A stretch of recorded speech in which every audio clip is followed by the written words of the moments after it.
Hey everybody, and welcome to the Weed Out, where we weed out the bullshit and talk about things happening where we live in Holyoke, Massachusetts, but applicable to all over the world and, especially in colonialist America. Uh, um, this week we're going to be talking about, a lot of the things we've been talking about, but in with real audio from our most recent local town hall. We were talking about police tech, aka pig tech, hashtag pig tech, um, that called ShotSpotter, which is a series of microphones, and it's inherently a problematic um, technology. It's to track the trajectory of gunshots because the police claim nobody's helping them. Nobody's calling in gunshots. They want to figure out who's shooting these guns, which, in theory sounds great, but the technology doesn't work. They've used it in other communities around the world. We have tons of stats that we've talked about with our council, with our neighbors on the show. It's just not an effective technology. So in this meeting, the mayor did a tricky move and basically held the council hostage, which was split and wavering on adopting this technology. And they basically he gave them a rock and a hard place. Use the federal grants for the first 2 years, but then the city starts incurring the subscription and the maintenance of the equipment, but we get 2 years of it, installation, etc., through a federal grant with the American Rescue Plan. More cop toys from the federal government. And weirdly, this is where I agree with somebody like Matt Gaetz, Republican from Florida, who thinks this is going to get local departments hooked on federal funds like drugs, and then they can override their constituents' will in their own town. We're actually seeing this happen right here. Mm-hmm. So the mayor basically gave the council a false choice. I'm getting this tech. There's been people that have been killed by gun violence. There have been 5 deaths so far in 2022, and they're all nameless, faceless, working class or poor people. So these people's deaths are politicized. Nobody knows their names, really. Nobody knows their stories. To get this technology doesn't really work very effectively and is inherently racist because of where you put the microphones. Not that microphones are racist, it's where you're putting them. So it's a genderfying technique tool. It's awful. But we saw in this meeting lots of great points from advocates against ShotSpotter, all different types of people talking about public safety with varying opinions and points of view, but all want a safer Holyoke and all pretty much saying no to ShotSpotter. But the council was kind of forced to go through with the vote either way, so the police kind of get their way. The mayor, Josh Garcia, has kissed the ring. There is controversy around this whole thing with one of the counselors at some point got very frustrated in the last couple months and called the Holyoke police, a gang. They act like a gang. They come out in force. And that didn't go over well, as you can imagine. Here at the Weed Out, we do think they act like a gang. Mm-hmm. Talk like a gang, act like a gang. I don't know what to tell you. Quack. Quack, quack, duck, duck. I don't know. Anyways, so this whole story, it's minutia. It's not direct harm, but it's a harmful technology. It's a harmful mindset. It doesn't actually end the cycle of gun violence. They all agreed that crime and violence stem from poverty. But then they say we're going to use science and technology to come after the fact that people are dead, and that's fair. We're just so focused on punitive measures, and we don't think about we refuse to engage with methods that would head off these problems, and it will take generations in time, but we have to start. And anyways, I've done a lot of talking. Joanna's with me, but we just wanted to give you a quick background on what this episode is about. So basically, we have clips from this council meeting where there was a little bit of everything. Oh yeah, so it was a real Joanna, show. You want to go in and just kind of give them all a jokey little snarky rundown on how this meeting had pretty much everything you could imagine in it, and it was not even through the public comment. It was basically the first half hour. It was like everything that we're talking about is wrong. Well, yeah. What's up, Western Mass? How are you doing, everybody? Yeah, so you're right, Spencer. This was one of those meetings where you're like, you're excited you made it, even if you're just there, because wow. And like you just ended on how they really were focusing on science and technology, and like we did an episode on data, and so the whole time I'm just cringing because these men, some white ladies, and the mayor, are trying to argue that they're using data to support this decision. But in reality, like the actual data shows that 80% of the time, ShotSpotter does not work. And there are multiple cities. Chicago is one that has, I'll post all this stuff on our website at www.thewheel.com. So check it out there. But there are multiple studies. Chicago is one, but locally, and an activist who we connect with, Meg Bassan, she actually came and spoke via Zoom about Pittsfield's situation with ShotSpotter 2, and we'll play her quote because it's just she's talking about data and science. So to all the counselors who think that and there are some that are actually doing research and really listening to the data and science, and thank you to those counselors. But to the counselors that think you are listening to actual data or science, like I teach at UMass. And I majored in clinical psychology and focused on research and design. So like I please call on you to really look at what data are you looking at? Is it only from ShotSpotter? Could I please send you a packet of information that you would look over? And I guess the same call goes out to the mayor of Holyoke. And with that, I kind of will turn it over to Spence because we can talk a little bit more about the comments during this meeting, which were like kind of there are some people that really we just need to let their comments speak for themselves. We had wonderful public comment from people in the community. Neighbor to Neighbor was there, and they had stood outside of City Hall before the meeting and were protesting in a way to call for a number of demands that since ShotSpotter will go forward, they want some, transparency, some monitoring so that in 2 years, perhaps they can get rid of that contract and it won't be re-signed. That was really cool. And some people showed up in the chamber for them with that group to speak. And those people, there are beautiful comments from everyone. Some of the counselors, specifically Counselor Jose Maldonado Velez and Maldonado Velez. Thank you. And Counselor Israel Rivera and Juan Anderson Burgos. They just had wonderful comments and things to say. And there were others as well. But it's just really worth listening to because some of the other counselors seem to just not be interested in listening to the public, or if they do, it really has to be on their specific terms, which civility wow, politics, it's really civility politics. And so, we have other episodes on that. So it just really checked all the boxes. The key words, decorum, civility, everything like that, while being very uncivil as far as human values go and using dog whistles. It was really a good, it's all the things I rant about and it happened to the public, in public, on microphones, and it's in the record in the hall forever and ever.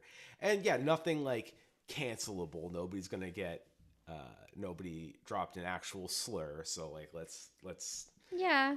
This was, but for a city council meeting, and we've been to a lot, this was more animated. This is as animated as it gets. Oh, yeah. Without it being Northampton, Massachusetts, basically. That's or without it being a riot. Or like, people really, yeah. There was people going ooh in the background. That's true. There were clapping, and there was some clapping, and there was good clapping, and then when there was some basically the city council and local governments, they don't want to participate in democracy. They don't even want to let the First Amendment exist, and for them they have all these rules and processes on what's acceptable, whether it's showing up in person or having a certain vernacular, not using colorful language as long as it's not a threat.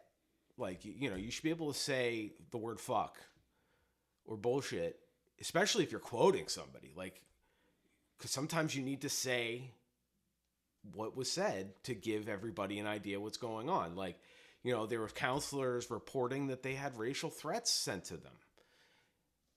You know, the non-white counselors have been getting harassed because of Jose Maldonado Velez's comments about the police being a gang. And then his fellow councilmen that aren't him. They're their own people with their own thoughts and their own values. And they're not as fiery when it comes to the police. You know, who knows? Is it political? What's their motivation? Doesn't matter. They've never put themselves on the record like that, and they receive vitriol for what he did, and that's not okay either. But also what he did was he called a spade, and he had good reason for it. You know, the Holyoke police, their response to Councilor Maldonado Velez was gang-like. Mm-hmm. The Captain Moriarty, Chief of Communications, you know, the mouthpiece only speaks for the union and for the department itself, is saying things like the counselor's comments are divisive and naive, and that he should basically recuse himself from any decisions regarding the police because he clearly can't be unbiased, and he's a cop hater, essentially. He didn't say that. I added that last part. But what he's getting at is, stop talking. Don't share your views on a government entity, or else. You know, that's what a gang does. Mm-hmm. Absolutely. Don't, you know, stand in line. Don't fucking, you're not allowed to actually, he is allowed to criticize. And the thing is, if they retaliate against him, there are cases on the books of officers retaliating to public officials' comments about them. And the reality is, judges don't, I mean, of all things, judges don't look kindly on retaliation cases with police and public, you know, legislators or counselors. They don't like it because the cops are, quote, held to a higher standard when it comes to criticism. You know, people are allowed to voice their frustration with the police, and this is the rare time our judicial system has our back. You know, but, you know, if you think about it logically, it's the court system versus the executive. So, of course, they're going to be like, if we got issues, we want to be able to say something too. You know, so it's really self-preservation. Don't Yahoo for our court system just yet. But the point is, he's opening up the city to lawsuit. You know, or it's just... It just shows they either don't know the law, they don't understand what they're doing, they're ignorant, they're dumb, and they're just bullies, or they know what they're doing and they know nobody's going to stop them, which is very gang-like. Yeah. So it's like, no matter what way you slice it, it's not good. And, you know, the fact that the council, you know, I'll just say it, the white side of the council, they can't get it together, and they refuse to even acknowledge the police do what they do in this town. Or don't do. They just kind of like, they literally pretend it doesn't exist. None of it. Now the controversy, the money missing, the extortion cases, the guns missing, the multiple complaints of police brutality. Yeah. The list goes on. The whistleblower, you know, that an acting mayor fired. Like, this is all in the last 2 years. So it's like, this isn't new, and it was bad in the 80s and 90s, and it's just bad in a different way now. They found new ways to be terrible. They're also just incredibly uneducated about, like, any of the isms, basically, like anti-racism, misogyny. Most of the older white white council members. Well, and the police too, but the police. I'm not even going there, but the older white council members are incredibly uneducated about things like civility politics or things like that. And I know most towns it depends, like every town in Western Mass. I've been to a lot of town meetings, so I've been to town meetings in Pittsfield, North Adams, Montague, Holyoke, Northampton, East Hampton, some virtual, some in person, and every town does have a different approach. I will say that this meeting was one of the worst things I had to watch in terms of just seeing how nervous and uptight they were about even letting the public speak. And then just like They were trying to chill the conversation before the conversation even had. They were really not into even having public comment. They were trying to table public comment. And there's laws in Massachusetts that are really strict on public comment against the civilian. It's not really a very favorable state, and I assume a lot of states are like that. But we have this breadcrumb. You know, we have public comment, and you have your vote. But if you don't live in a town, but you work there, you shop there, you go through there, you have family, you have friends there, you have somebody that was hurt by that town, they basically insinuate, if you're not from here, fuck off. And the reality is you don't get to vote, but you should be able to at least come and speak your mind if you're going to be governed by those rules and pay the local sales tax and potentially be have to interact with their police officers or their DPW for whatever reason, you know, like, yeah, they should have a right to come here. This is literally their only redress, is to have it on the record so the rest of the community who may not be able to make it to the meeting will know what's going on. This is what happened. Well, right, and I think this is why we chose this meeting to be basically the topic for this episode, really, because on October 4th, when the Holyoke City Council met, it was really wild, you guys. Like, I mean, it's over a technology that so many cities just do not want, ShotSpotter, like Spencer was talking about. And I think, again, like that the reason we're sharing the clips are because both the people that came to speak so eloquently about the different things that were happening in their community and not wanting ShotSpotter in place did such an amazing job. And friends from other towns that just really care, like myself, came. Even if it was over Zoom. So you'll see ableism in these quotes too, because some of the counselors don't like that we are remote or that we're emailing. And I call to you all after being in a pandemic. Again, it's an uneducated point of view. What you need to really do is read up on these topics, really reflect and like think about how you would feel as a person who couldn't attend this meeting if something were to happen to you, and how you would like your community to be heard. I think all of us should be, at least if we're working in a public position, I work for the state right now even, and I would want people to feel that they are heard. You can't just shut people out. And we should want our public servants to be more Leslie Knope than Ron Swanson. Yes, we should. And Ron Swanson's hilarious, but like he's an asshole, and you know, you work for the people, and I'm not saying you have to take their abuse. No. But like when people are here to talk, you just listen. Just listen. Don't take it personally. You didn't invent the police system. You didn't invent you have say over the rules, laws, and how the direction of the government's going to go. Like you, that's your job as a counselor. But like, don't take it so fucking personally. Well, nobody's accusing you of inventing white supremacy, but we will accuse you of upholding it, of checking all the boxes. Yeah, like really. And that part about like Zoom and email too, like I call on everyone. Like I work fully remotely now because we can do that. It's actually in my more efficient. It's more efficient for my role specifically even. So like I just... Not all jobs. My job can't be done No, remotely. Some jobs cannot be done remotely. I have to literally lift shit up and put things down. You know, some of our jobs will never be remote. But some of us work till 7 o'clock. So wouldn't it be nice to be able to zoom in on your car ride home to your council meeting? Isn't that a good thing that we should be encouraging people to do? Or even outside people? And we talk about how the mainstream media lets us down.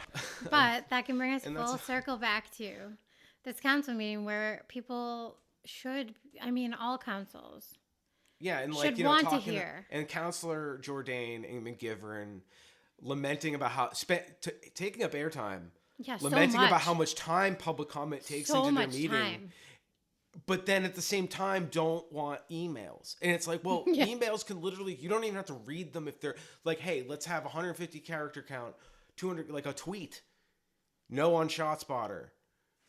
Boom. And then if you want longer, that's an addendum, but it can be put into the minutes, and whoever wants to go through the fucking minutes can go through the minutes. So no sweat off the back. It's in the public record. It's fair. And the thing is, yeah, you know, our constituents voted for us. And yeah, it's an imperfect democracy here. I mean, we do a democratic republic, so we democratically elect our reps, right? But that doesn't make them kingdom. That doesn't make them feudal lords. They still have to deal with us. Just at least coming to bitch at them, like. They don't even have to listen. Ultimately, they can still make their decisions, and then, but you just have to listen. That is the penance. That is the cost of doing business. End of story. Even if you think, as long as, again, I'm not like in your face spitting at you and accosting you, yeah, that's unacceptable. That's not free speech. That's a waste of everybody's time and effort. And yeah, that's a whole different thing. But if you're in there and you think because a 9-year-old gets their head bashed in by the Holyoke police, and that they give them a meager pittance to do an NDA. Now we can't even find out who that family is, but we all know who that family is. Wink, wink, nudge, nudge, but none of us can talk about it. Here we are. It's like, where else can we go and do something about it, you know? And you should be able to go and say your piece so that it gets around. Like, people didn't know about the Instagram photo of the child now Holyoke Police doesn't have an Instagram anymore because it's too much of a headache. Mm-hmm. It's just too much of a headache. Well, we really kind of helped make it that way. We made it a headache, but like, but they were posting. They kept doing stupid things. They kept doing stupid things that it just wasn't effective, not helpful for anybody. It was upsetting actually for the community. And it's Captain Moriarty. It was very upsetting. My favorite police officer in Holyoke. You know, he'd probably get pissed that I called him an officer, not captain. But anyways, you know, Councilor Jourdain. I mean, we have to call him out by name, and we can do that because we don't have the council rules here. We can say whatever we want here. And the reality is, him saying he said some racist things to Israel Rivera, referring to his jail time because he didn't like that Israel was challenging the decorum thing and calling out civility politics for what it is, of the white man's tool, and you know, the white devil's tool, as I call it. You know, civility. Oh, you didn't use the right proper words, but you know, they'll say hell, they'll say user, they'll say abuser, they'll say drug addict. And it's like, okay, those words are really shitty. And his tone was also horrible. And his tone was terrible. And then he's interrupting people. He's trying to be the parliamentarian. He's not the parliamentarian. Well, he's really patronizing, ableism. Well, yeah, all he's the one isms, who wants. he hits all of them. But then he refers to he checks his correspondence. He says this, checks his correspondence, and he also referred to the silent majority later. So it's like, it's cool for them to email, but you don't have to put that in the record so we can see it for proof. But then you're shunning people that are willing to put their name on it. Mm-hmm. This makes no fucking sense. Well, context of this, they have an internal complaint from their planning board about this very issue, about the exact same thing, and they don't name specifically. Our gut is that it's Linda Vakin they're referring to, but you know, it could be Jourdain. Yeah, the letter actually, we'll share the post and the letter on the website because you can actually go to the recording and see who it was. So we don't even, again, so the these planning people board speak is for putting themselves. in an official, on the record, a complaint, government complaint about our council doing the very thing that we're talking about in this episode from a different meeting that was their thing. I think that was in August, but it was during the summer. But their behavior, they called out their chilling of the First First Amendment behavior, and they didn't say racist, no, but just but the way, it was like there really was some insinuated. venomous. I think they said venomous. Which is, you know, pretty extreme for, you know, it's a small government. These people all have to see each other every day. So to put something like that in writing, and they were hedging, they're hedging in it, but not really. I mean, they were even saying, like, we feel bad that we have to put this in writing. Right. Yeah. They're like, we regret that we'd even have to do this because we work together with you. So. And they felt like they needed to do it for the community. And for the man. So a gentleman that was on the planning board, for everyone to have a little more context, he recused himself and then spoke and was treated really terribly. So again, you can go and read this letter on our website and check out the clip. But they already have within their own like group, within their own like governmental groups, some of the city councilors still call for decorum from some, but then are acting in a way that would cause the planning board, a group they work with, to write a letter telling them that they literally lack decorum in every way and to please consider how they speak to each other. So that's already happened. So then this meeting happens and we were like, wowzers. Because again, it's so many good comments, but then also like, wow, to the city councilors. And again, it is a lack of education and refusal on their part as white people in general to like educate themselves enough to not sound completely horrible and not just literal like not just stupid cardboard cutout of a white supremacist. Yes, it's really upsetting. And they wouldn't identify as white supremacists at all. They would say they're, moderate conservatives or moderate Democrats. But they're upholding the status quo and doing things that are so just at a word they would understand is rude and lacking of decorum. As a woman who can talk that way to them if they would like. And I think decorum's bullshit. Yeah, me too. But if they need me to talk to them that way for them to understand, I can do it. You guys sound ridiculous. And I mean, I'm excited to share this with others because, again, there were good sides and bad sides. But these people really, I feel like if you live in Western Mass, you live in a community, thank you to the people who came from outside Holyoke and spoke at this meeting. And I think as anyone who's involved in politics who really cares about certain issues, like reach out to people.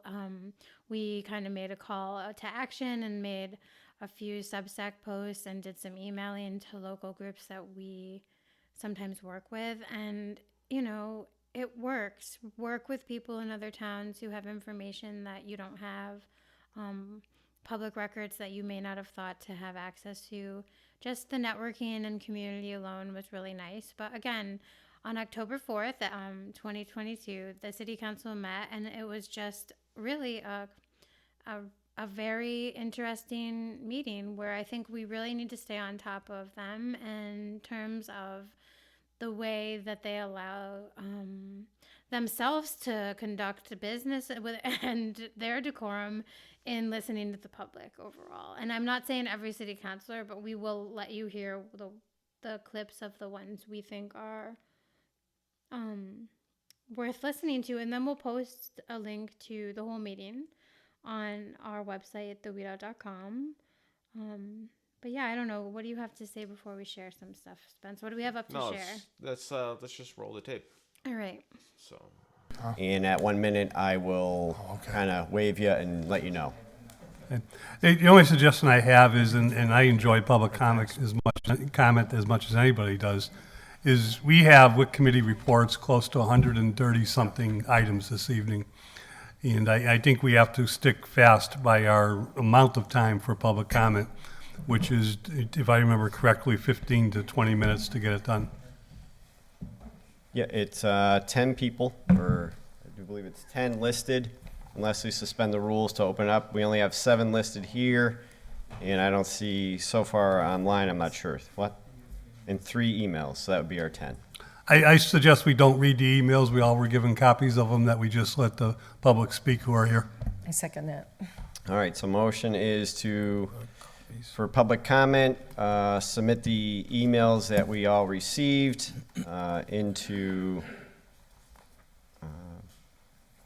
receive them, and then open it up for those who are here to speak online as well as in the chamber. With that, going out of order with those, Councilor I just have a question, just for a point of clarification on that. So if you're just receiving the public comment and it's not read into the minutes, then is it still a public comment, or is it just an email that comes to us? Great question. Seeing how we received it, and it's going to go into the minutes, it is received. Now, But if it's you not, want it would read, it be read into the minutes? You could read the 3 emails, but that could take up to 15 minutes easily. No, I understand If that, it takes but up to 15 minutes, now we don't have time I'm to let just the trying to public speak. understand the clarification of what public comment is. That's all it is to me. What does public comment mean, and what is the definition of so public comment? what I can do is, just That's all it is for me. for clarity, is we can start reading them. I will put the timer on for the minute and a half, and if I'm not done finishing reading them within the minute I and a just half, want to be then fair. That's all it is. No, If not, then we don't have to read them. That's cool. But That's I fine. just want to know what it means and make sure that we're transparent to the community overall. That's all it is to me. Councilor Bacon. Can we just hear from the people in the chambers first, please? Oh, we are, and then Councilor Jordan. Yeah. Again, perhaps it was part of my hiatus away from the council, but previously when we had adopted this rule, there were no emails at all. So it was public comment. Yeah. You come up, you say whatever you have to say, and that was the way it was for 6 years. I left and somehow secreted into this became reading emails. Because of People- because of COVID. Fair enough. But I think we're at a point now that we're all here. If people would like to share emails, by all means, please email all of us, or include it in the record. But the thing that we have to sit here and start reading people's emails now at the meetings, that to me is a little much. And I think if you would like to be heard, by all means, you're welcome to get on the list. But if you would like to send us an email, by all means, I read all my correspondence as a general rule. So, but I don't think, I'm not a big fan of the whole, we're going to sit here reading people's emails. I don't think it actually does justice to the people that come down to the meeting, to be honest with you either. All right, so Kevin Jourdain here. First of all, I thank you to the counselor for asking what is public comment. And, McGivern coming in, well, we're going to spend 15 minutes total talking and reading emails, right? First of all, no, because emails can be short. And public speaking takes longer because it takes time to come up. Whereas if you just have somebody read the email dryly, and we could even have a rule. There's ways you could even make a rule where you're like, hey man, we'll only read 200 words. Half a normal paragraph. If you got more information, that can be entered into the record. But have your thesis statement, and then you can have your supporting. That's fine. That's a rule we can make. So to act like this is, anyways. But then the whole thing about it's not fair to the people who actually show up down here. Listen, some people are in wheelchairs. Some people are old.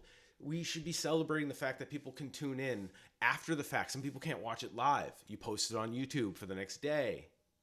So what if somebody can't make it that night, which our friend Owen couldn't make it that night. He wrote in his correspondence he had to work.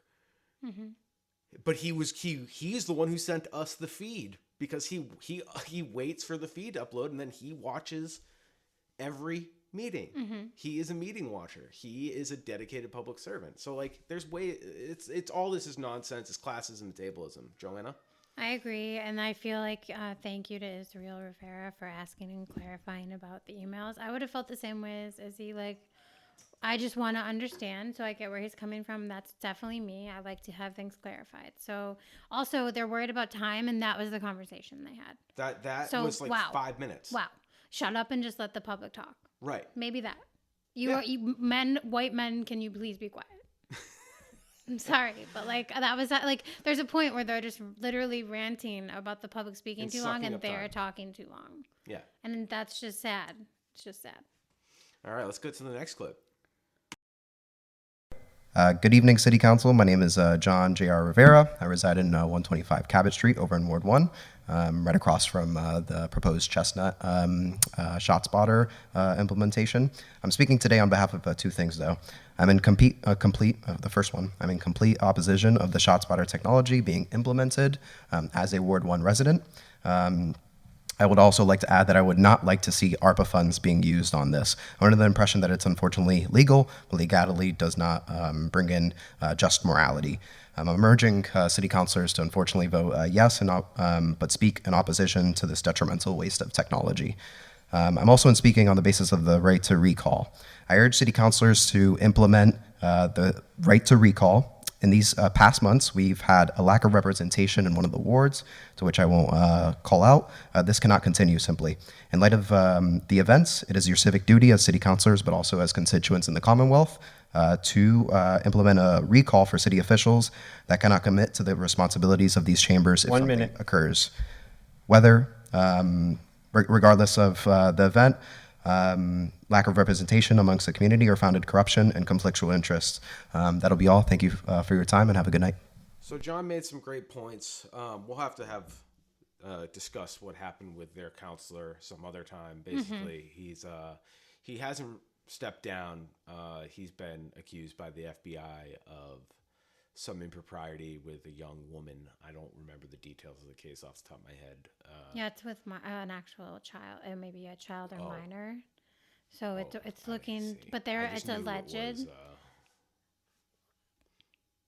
anyways, It's alleged though, so that is why he's currently able to keep his seat, according to what I've read. he's the still in paper. process, Yes. but I think he's been indicted, right? Yes, he spent 90 days, I think, already behind. Like he came back from prison and resumed his seat on the council until he goes to trial and is either found not guilty or guilty. So that's where they're at this point. So either way, unfortunately, we have a ward. The ward in question where ShotSpotter's going, sadly, is the ward that has a counselor missing in action.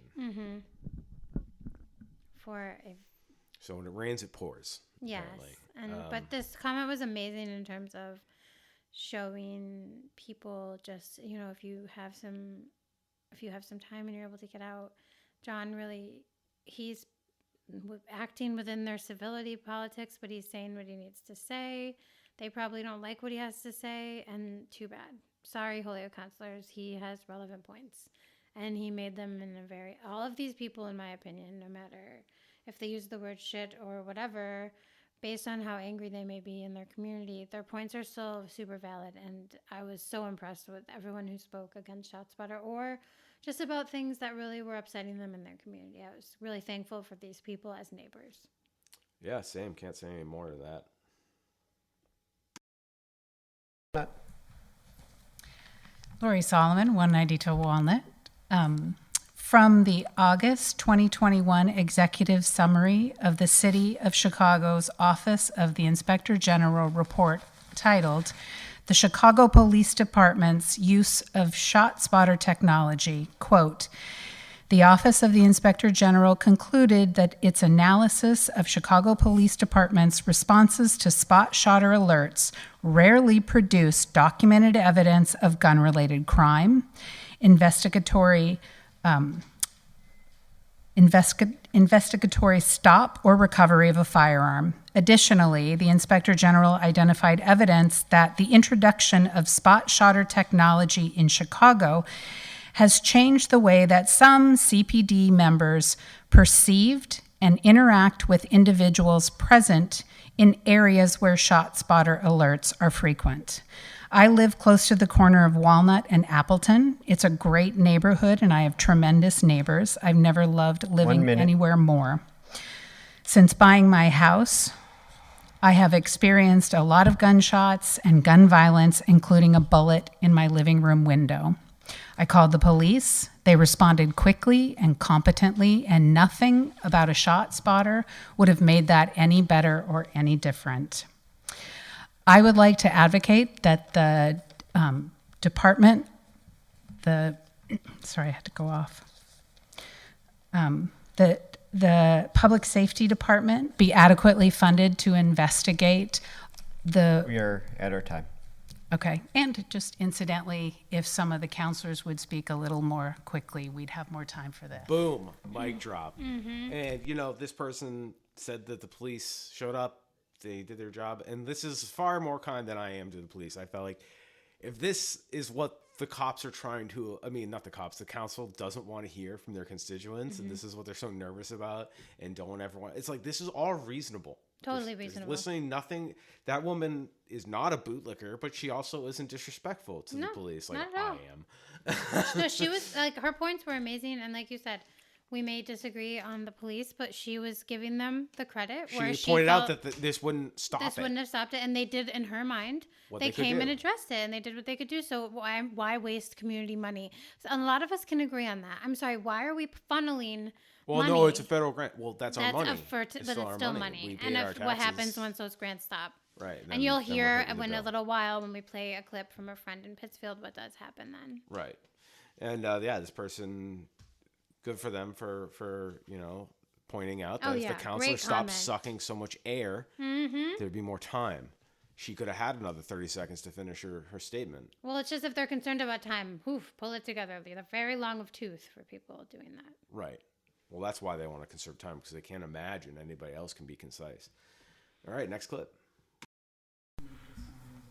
What was it? Meg Bassan, if I'm saying that right. You are. Can you hear me? Yes. I am a Pittsfield resident. I don't know if you continue to suspend the rules or you have to do it every time. No, it's open. Okay, great. Thank you. My name is Meg Basong. I represent a group called Invest in Pittsfield, which is a citizen organization that looks at our city's budget and how to most effectively invest that money for a just, safe, and thriving Pittsfield. Pittsfield has had ShotSpotter since 2016, and I wanted to share our city's experience with you so that you understand what's coming down the pike, literally at you. This also began with promised private and grant funding in our city that ran out. We are now on the hook for $240,000 a year for our ShotSpotter subscription and have been for the past 5 years. We also had to seek a grant in our city for $233,000 because ShotSpotter causing monitor pop-ups that disrupted the dispatch system's ability to function. So we have spent over $1 million plus $233,000 in grants. We also have data collected by one of our former city councilors that shows that in Pittsfield, ShotSpotter has a 70% false positive rate, that 70% of the time it is not a gunshot. And the bulk of the time when one minute. confirmed valid, that those are also being called in by citizens. Only 7% of the time is it a confirmed positive gunshot that was not called in by citizens. 7% of the time over the 4.5 years that we have data for. Your city is about to waste a tremendous amount of money on this technology, and I urge you to stop it in whatever way you can. And remember, we're going to hear later from Kevin Jourdain that they're going to follow the science. We have actual people committed to keeping this data in real, not in theoretical from the company, real, raw data and analyzing the data. And this is just up the street from us. This is 35 minutes away. And, in Massachusetts, that's a long way, but in Kansas, that's nothing. So, for the world, for the country, these people are basically our next door neighbors. Mm-hmm. And, similar demographics, similar size city, similar history, used to be thriving. Now it isn't. Industry's gone. Toxic waste, all the same issues that Holyoke's dealing with, literally, with white people trying to gentrify and just harass 50% of the population there because white supremacy exists even in the Rainbow Western Mass area. But this woman made a great point. Also, this is my pet peeve, the fact that we have rules that bar people from outside a community that can bring valuable information to us. Mm. That we have to have the council feeling in the mood. Right. And that's wrong. This person is giving us valuable information so we can all hear it, not just going to some spam inbox in the governor, the mayor or the council's office. And the reality is people are affected by the ShotSpotter that's only going in 1 square mile. And, if you live in South Hadley, right over the river, this is going to affect you. Whatever way you want to look at it. And even if it's part of your, what if they're for it? I'm not even saying that's great, but what if people can come with, that doesn't make me feel good. That's not my political point of view or my opinion on it, but we shouldn't be discouraging engagement. Oh, yeah. And if people have information, that's how we found out. I used to think body cameras were okay until some lawyers were like, nah, dude, they're terrible, actually. They use them as a weapon. Think about it. We don't get the investment. It's yes, in theory, there's accountability, but we never get the accountability. But then they can also use those body cams as a way to get bad confessions, scare people. And then it's somebody who's scared and in stress and in shock because of whatever just happened may have admitted to something they may not have done, or it could be used against them. And it's on camera now. It's not even the police's, they don't have a lawyer there to talk for them, and they're being, anyway. So that's my thing with body cams. So this person has data, they have information, and they're from out of town, and we have to have the kindness of our counselors to let them in to talk. I know. Thank you to Meg and Invest in Pittsfield for being there and for showing up for your neighbors in Holyoke. Pittsfield's my hometown. We are very much like Holyoke. We are a struggling, working class community. So the fact that Pittsfield has wasted this much money on ShotSpotter, and Invest in Pittsfield is a group again, like she said, focused on for helping to make a thriving and just Pittsfield And there's an active cover-up on a murder in by Pittsfield. police officers. And in we can Pittsfield. post about that too. But Miguel Estrada. yes, but the Pittsfield Police has the problems of their own. But thank you to people like Meg and people like Invest in Pittsfield, because you're focusing on making a better world, and oftentimes that means reallocating funds and going to these meetings and showing up and bringing the data that you have. So we've already heard from two speakers. One woman, Laura, mentioned the data out of Chicago, which we'll post on our website. And Meg just talked about data that they have in Pittsfield. We'll share that as well. And again, so we're going to point out that like Jourdain, McGivern, all these other people. And the data in Springfield, which is the data they love to point to, is very flawed. Well, so again, so these counselors that are pointing to these science and saying that they're listening to science, like you're listening to the person selling you the items of science, but there's all this other information. They're selling the company science. So they're listening to ShotSpotter, but no one else for some reason. That's like what they're choosing to listen to. And again, it's a very uneducated position. It makes me nervous about people being in power, honestly, in the positions they think they're in power in, when they literally will not listen to anyone else. And they just have to, they're stuck. They're literally stuck on ShotSpotter, and just now, because there's opposition potentially. Oh, and because some people died. Well, mind you, majority of the deaths this year were outside the proposed zone of ShotSpotter. And we'll get off track too much if we keep going on to this too, because again, like it was stated in the meeting by people who speak during public comment, and that we may actually have it be heard in one of the next comments. They know where things are happening that are maybe needing to be looked at. And I'm not someone who's arguing the police should be going after anyone. But if there are locations where people are dealing drugs or conducting illegal business, and those are probably the cases where people are being injured with guns and shootings. It's not random shootings. When you make a black market, you a court system shows up, and in a black market, usually it's handguns. Well, I'm just saying, these are not like random, and I've never...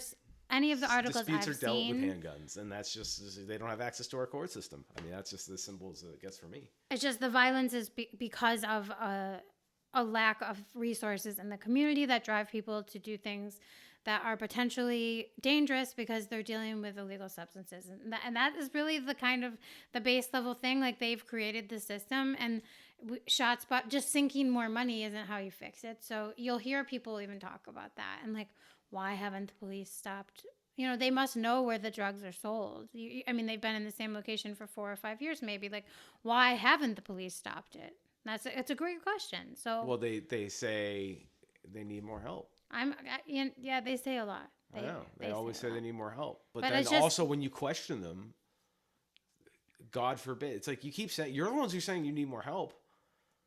And we're just trying to see where you need the help. Well, so they're saying the ShotSpotter is the help, but so the community is telling them, like, no, we do not want this help. Like, it doesn't work even. It's also very Orwellian, like microphones. I know it's not designed supposedly to pick up conversations and all that stuff, and I get it, but it's just like, I thought as Americans we were supposed to be paranoid about this kind of stuff. That's the way I was raised, and maybe that's because I was raised a white guy, and you know, surveillance is only for certain people, and it's not for us, which is exactly what's happening in practice here. I mean, the ShotSpotter is going in, not in the white neighborhood.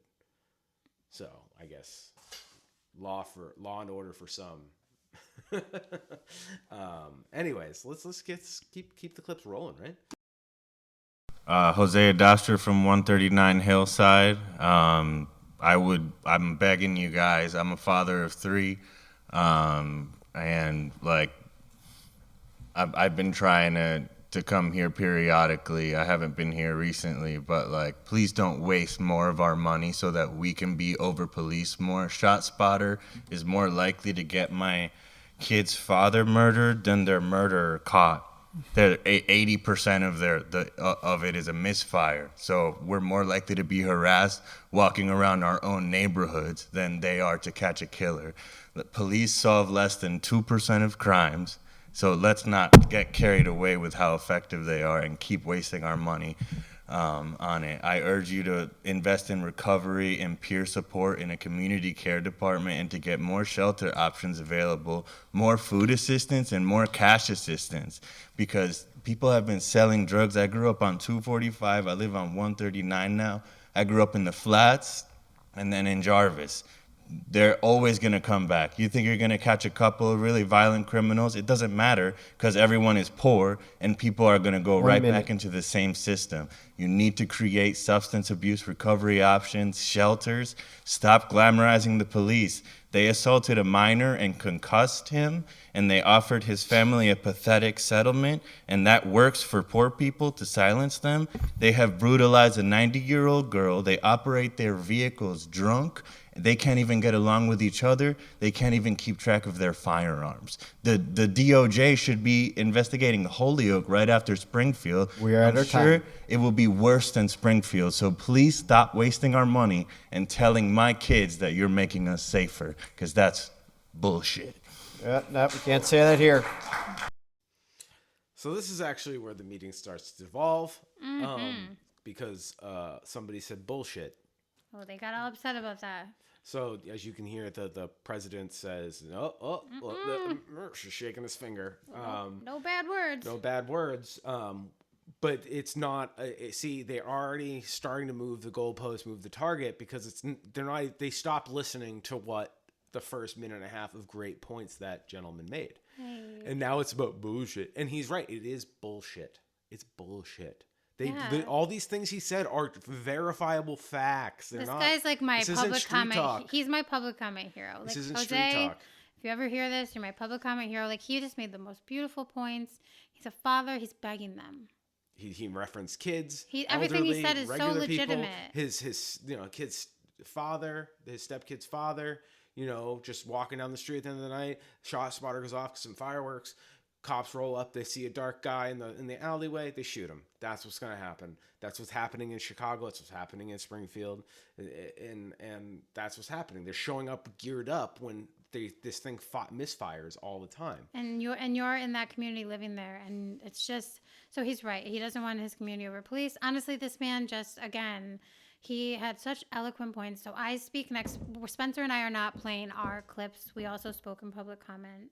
I speak next, and I changed my comment after this. Man, is it the president of the council got so upset about shit? Yeah. I changed my comment at that point because I was like, they need to hear, like, they're using basically civility politics to make that man's entire beautiful comment totally invalid because he said shit. Because even if you play it a little more, which we don't have to, please go watch some of these clips. At this point, we're about 27 minutes in.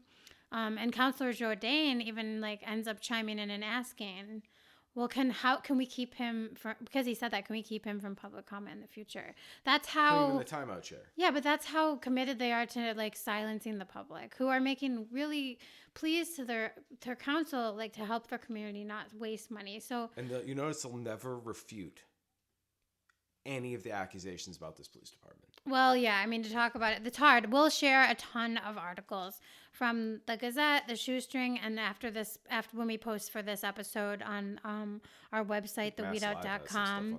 Yeah, we'll share Mess Live stuff. It's really overwhelming. And what do you say? It's a town of 40,000 people. It's not a big place. No. So, his points, though, again, for public comment, amazing, but this is where it starts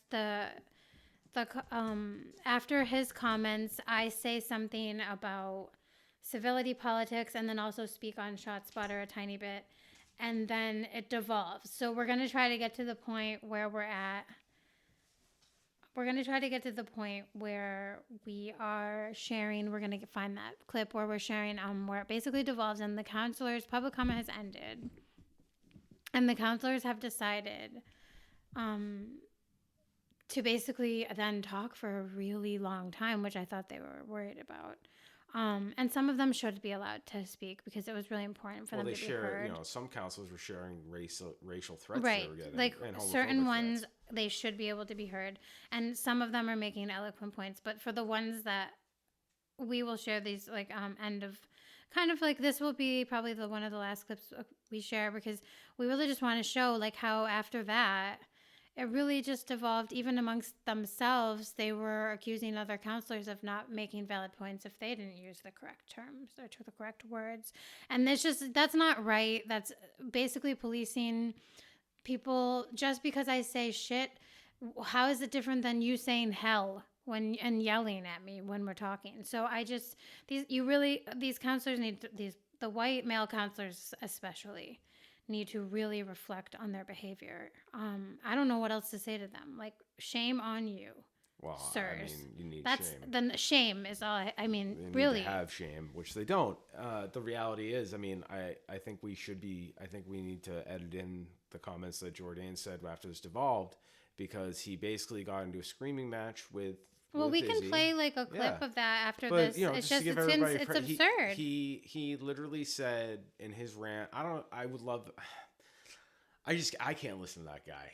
I think we should play the clip, because I think we don't need to tell you what he said. It's literally he speaks for himself. Yeah. It's embarrassing, and it's inappropriate and wrong. Yeah, so he basically goes at it because Izzy defends saying bullshit and Jose defends saying cursing, because some people, that's their vernacular, and they're not, as long as they're not assaulting you, you know, or And it wasn't threatening directed assault at anyone. It's not calling you he's not saying Kevin Jordan's a fucking asshole. I mean, it's not a lie, but like, he didn't do that. So that would be something, you know, we could have a conversation about how effective or if that should be allowed in these. And I mean, the answer is probably no. And we have a whole episode on civility politics, and that's why this checks all the boxes. Like, these counselors are walking into things that I know they may not consciously be aware of it, but they're not allowing for people in their community to be heard because it's Express the uncomfortable for feelings, them. And challenging the narrative. It's not the status quo. They don't want to hear about it. It's not like that in their part of Holyoke. Right. And the police are so nice. They've always been so nice to me. It's like, Well, it's okay. because you're in a position of power, guy. But it's just, thank you again to all of the people that commented, because again, such amazing comments. And I really hope that your city council and your mayor listen to you. Yeah. And, you know, and when people in your life make arguments about people that don't live here shouldn't be allowed to make comment, or, you know, there should be rules on what words you can and can't use. You know, that's a red flag, man. We got to call each other to task on that, because it's ignoring the point, and it's not about your comfortability. Because literally anything, you know, us going after the police is not in decorum for a lot of these people. And I'm not even going after the police. Like, no one's doing that. They're literally Captain doing Moriarty things. is literally saying you shouldn't be allowed to talk anymore because you said something that I don't like. But that's the thing. That's not going after the police. Stating facts about the police is not going after them at all. Right. And like, I know you didn't mean that like that way. I know. I'm not coming at you in any way. But like, anyone thinking that we are actually, if the police have that delusion that I am coming after them, LOL to you. Like, in your face, I am like. We're literally just shining a mirror. Like, I am just showing you, like, there are articles, there's money trails, and then what's the things you keep off the records that you don't want people to access. That's another episode. But again, I'm a little off topic. I just think this meeting really just illustrates that we need to hold the people that we vote into power, even at a city council level, to task when it comes to the way that they let themselves act. Their decorum, some of those counselors' decorum, in my opinion, like, they could say a swear and I would be fine with that. But the way that they're speaking to their fellow council members or about people in the public is disgusting. It's horrible decorum if they really want to break it down. And implying that it's only proper if you come here. And Yeah. you have to go through this process, this very specific process of being in this random building. Really, at the end of the day, it's a random building where we decide to meet, and somehow your words are less valuable because you work a fucking night job dishwashing. Also, we just got out of a pandemic. Like, please stop acting like it's over too, and like we shouldn't have this option. So that like I have other things you could get sick from. Of challenging pandemic well, response that's too. not science and being either. and it's really rich for him to claim that he follows the science when it comes to ShotSpotter. Kevin Jordan, ladies and gentlemen. I mean, dude, talk about mediocre, angry white men. I shouldn't even be surprised, but it's just like, oh, Lord in heaven again. Please, like, sir, get yourself educated. Science. All right, let's get to the next part. Okay. Do you think the vast majority of Holyoke citizens are in favor of ShotSpotter, or do you think the overwhelming number of citizens are against ShotSpotter? Newsflash, haven't done a scientific poll, wildly in favor. Okay, I have heard from many, many people in the last month. They cannot understand how this council voted it down. The mayor hears that, okay? He says he's heard from almost unanimous support of the citizens to do this. So he goes out and says, City Council, you can take these people $65,000. I'm going to do it anyway. So to Councilor McGivern's point, that's also a valid point. You can vote yes on this and raise your objection to ShotSpotter and say, I myself am not in favor of this. They're going to do it anyways. Why not take the free $65,000? Because that's also a bad idea to turn away money from the U.S. Attorney's Office. Number one, that's almost basically a to you, right? Because what's the probability we get another grant from the U.S. Attorney's Office when they gave you one and you turned it down? Think they're going to get more likely or less likely to give you another grant in the future? We need the U.S. Attorney's Office on the side of Holyoke. We didn't go to them. They came to us and identified us because of the high incidence of gunshots in this city, which are, by the way, staggering to me, the sheer number of incidents. And as a result, they identified us for this grant. So as a result, here we are. They've given us this grant. Take their money. This is money now that we're going to have to use ARPA funds if we don't take this $65,000 that we could go to, you fill in the blank. You get to have a say, all the 13 of us, on what happens with the ARPA money. And we're going to, in the process soon, on what those recommendations will be. But the pot is $65,000 bigger if we approve this. So for all those reasons, I feel compelled to speak on my behalf of my constituents who were crystal clear to me that they overwhelmingly want this, and I will be voting yes. Thank you. Councilor Rivera for the first time. That was intense. Yeah, I know. That's the grandiosity just oozes. All right, let's focus on And the issue before us. Let's go. Come on. for me here, like, really, for me, it's just we're gonna be tough on crime, right? There's irony in that here, right? There's irony in the chambers for being tough on crime. That's the first piece, right? Second piece is there's a lot of research that has been put out to contradict the ShotSpotter research, but we're only basing our information on ShotSpotter research off of the person that is selling the product at the end of the day, a publicly traded product that was earmarked specifically by the US government for only that specific use. We couldn't use the money to improve our technology system that we already have in place, the camera system, right? Only specifically for ShotSpotter. I wonder who's winning on that, right? Across the country board, stocks and all that stuff. I wonder who's winning on that. Then for me, it's like the irony in not questioning ShotSpotter's research, but if we do outside research for the people that we bring in to help us with our accounting, we question them up and down. And they actually have more accolades than the ShotSpotter people do, but we don't question them to that extent. It's crazy to me how we pick and choose who we want to question and who we don't question. So when we bring in people that has to do with finance and things and people do not agree, ultimately we question them up and down, we grill them.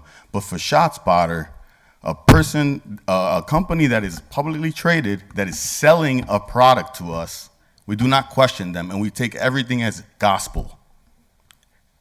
Even though there is research, a variety of peer-reviewed articles. For those of you that have gone to college or are educated to that extent, we know what peer-reviewed articles are, right? We know what this research is. You know what it is a product of.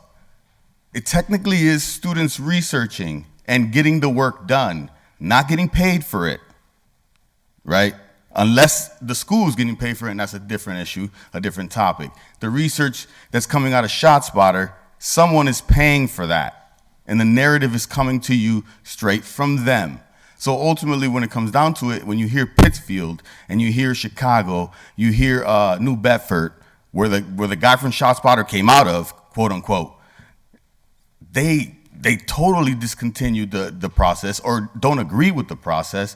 They say it's too expensive. Even Springfield, if you go back and listen to the officer and you listen to him clearly, he does not wholeheartedly believe in ShotSpotter, the company. He believes in the ideology and the concept, yes, but he does not believe in the company themselves. He said it himself. It took them a while to get to the point to where they're at. He also said that when they went out there doing shootings and the practicing, it was to recalibrate the system themselves, not because ShotSpotter was coming out to recalibrate it themselves.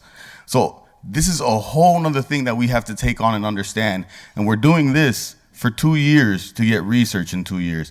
Well, just so you know, in real evaluation studies, 2 years is not enough time to do real research, especially when it takes you a year and a half to come up with the system and implement it. So we will be having it for like 5, 6, 7, or until our police believes it's no longer adequate enough and we need another technology system, because we had the camera system put in place back in 2003, and supposedly it was supposed to have all this technology already instilled within it. What's happened to it? I do not know. Ultimately. Now, the last big thing about my character, right? I am a dad. I go to school full time, no part time. I work full time. Like Kevin said, this is technically a voluntary job. We get paid less than minimum wage. I get more stress from this than I've ever gotten in my life, even more than when I was incarcerated. I'm not gonna lie to you, 110%. I got grades coming out of my chin, left and right. I got people that were my friends that are looking at me differently now because of ways that I voted. And you know what? I apologize, but that's where I stand. I cannot go back on where I stand. I got to stand on my own 2 feet. And what I believe in is what I believe in. The people voted me in knowing who I was and what my background was. It's not about ideology. It's about that the people are tired of the same shit, man. Careful. Hey, again, we're going back to civility, right? And who it oppresses and who it doesn't oppress. That does oppress me. Feel how you want to feel. It is what it is. We're speaking real talk right now. But No. Order. We're not going to Mr. swear. President, use bad language. I mean, this isn't supposed to be the Dr. Phil show or some bar room. You just talked for like 45 minutes, bro. No, but I'm not swearing. Lower your voice. You're not my dad. Lower your voice. Everyone, You're not my father. I want to call Lower the your gentleman voice. to order. Do not talk to me like that. He needs to stop. Tone your insulting voice down, people. please. He needs to Do not stop talk to me like that. insulting people, and he needs Tell to him to stop talking to me swearing. like that. I Please. said. Maybe Now, that's Dean. okay at the jail, but what I'm it's saying? not okay here. Enough. You know what I'm saying? Enough. Hey. See what I'm saying? Order. See what I'm saying? Order. Whoa, Counselor Kevin. Jordan. See what I'm saying? Kevin. Counselor Rivera has the floor. Wow. Let me be clear. It's okay, guys. This no, has been the Counselor. story of my life in Holyoke. Counselor. And we work on it, and I come Counselor. up and I rise, and I still win. Counselor I Rivera. still win. It's all Counselor right. Rivera, you have the floor, please. Everyone Anyway. in the chamber, please. As I was Counselor saying, Rivera has the floor. He As I was speaking. saying. However, please. I will refrain that. from using vulgar language because we need to speak properly in council chambers. Okay, I'm getting back to what I was saying, right? With regards to my character, 110%, I am a Holyoker from the beginning until the end.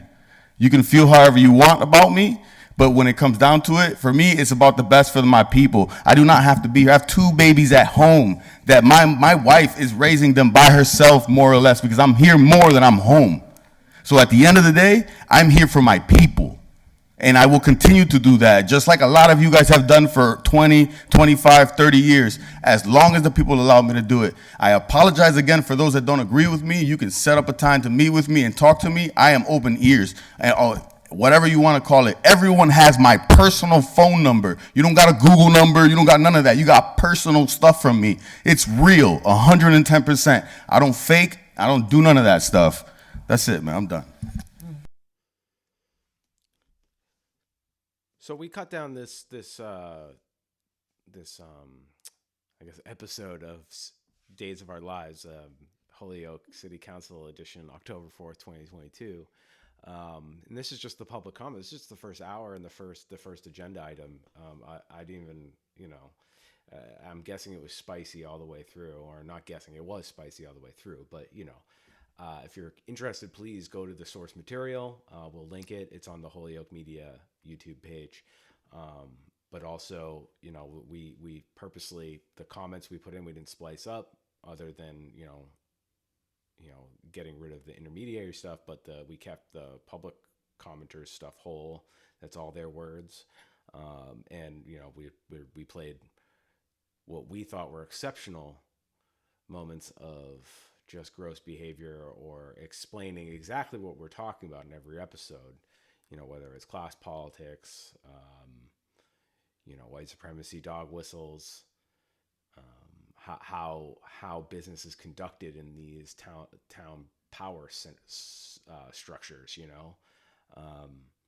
So, Joanna, do you have any closing thoughts for today's episode? I just think everyone should definitely go to our webpage, theweo.com, and just, if you have time, I know we shared like the best, what we thought were the best representations of some of the commenters and also public commenters, and then also of some of the counselors, both very, very misguided is the nicest way I can put it, and inappropriate. And then also some counselors have great things to say. So if you have time, please go. We'll share the entire feed on our website. But Spencer's right. Like, we didn't not cut these pieces up. You're hearing what you're hearing. Town meetings can last a long time. So again, we're only giving you the beginning and about ShotSpotter, but it's all there if you want to hear more. Please think about, like, if you had an issue that you'd want to speak about coming out for public comment. Don't let this scare you away. We feel we will continue to address with Holyoke or any town that acts this way. We will reach out and hopefully try to have them be more open to public comment and open to the community speaking, so that I know in my town, and I'm going to give the chair of the select board some props. He's happy that more people show up and speak. And Rich and I do not agree on politics in Montague, mostly. But Rich really is not trying to shut down public comment. They do have the same civility policing that a lot of towns do, but he's not trying. They would just let 25 people speak if they were there, because those people they think deserve to be heard. So I would urge Holyoke to rethink their stance, and not all of Holyoke, and also Mayor. Just all of us. We all need to recognize that it's important for us to engage, and engagement there's no right or wrong way, to be honest with you.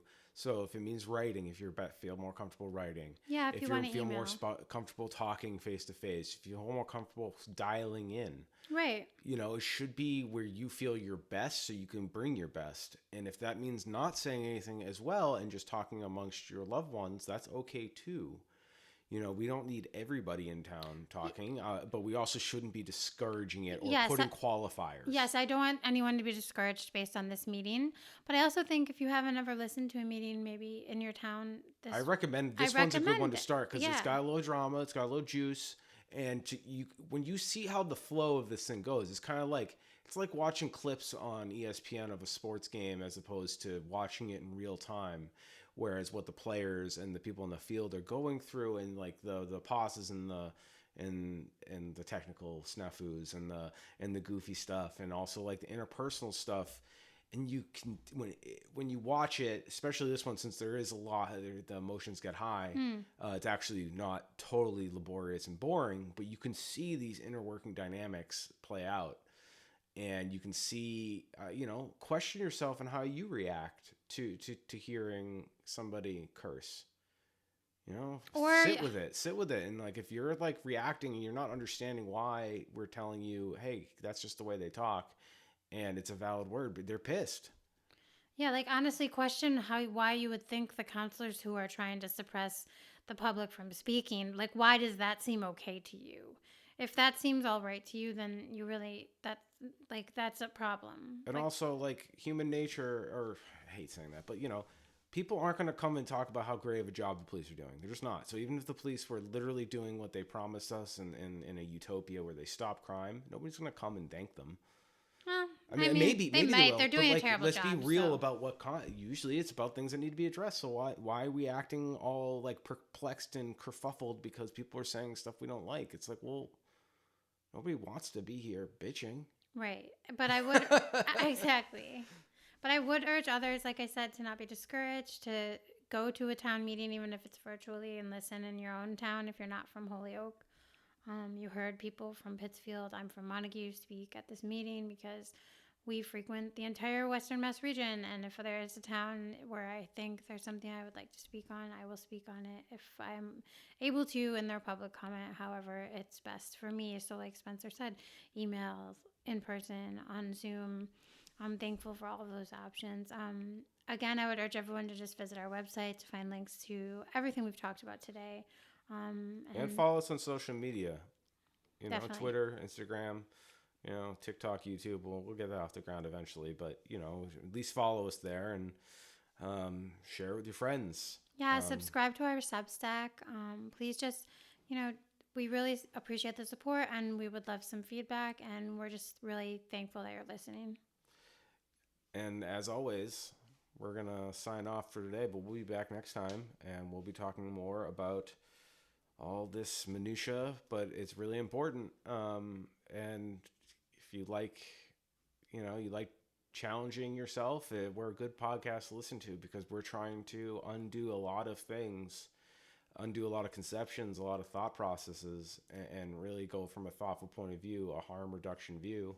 And sadly, that requires being a little tough. Like, I know it sounds counterintuitive, but you got to be tough with these counselors and these white supremacy tropes. You know, like we have to call it out when we see it. And unfortunately, in my city, the white people aren't sending their best. Like, we're just not. And it's not the non-white people's job to educate us, to hold us to a higher standard. That's on us. Like, we separated all of us, the white people I'm talking about, historically. We separate everybody. So it's not their responsibility to get us to learn how to act and be, you know, non-colonizers, non-extractors, non-succubuses. And that's unfortunately white supremacy culture, is just sucking the life out of everything around it and then blaming it for its situation. Yeah. Anyways, thank you for listening to The Weed Out. Please go to our website, theweedout.com. We cite all our sources. We have our Substack and all our social medias linked there. Share it with your friends. And again, ask questions, and we'll see you next time. Take care.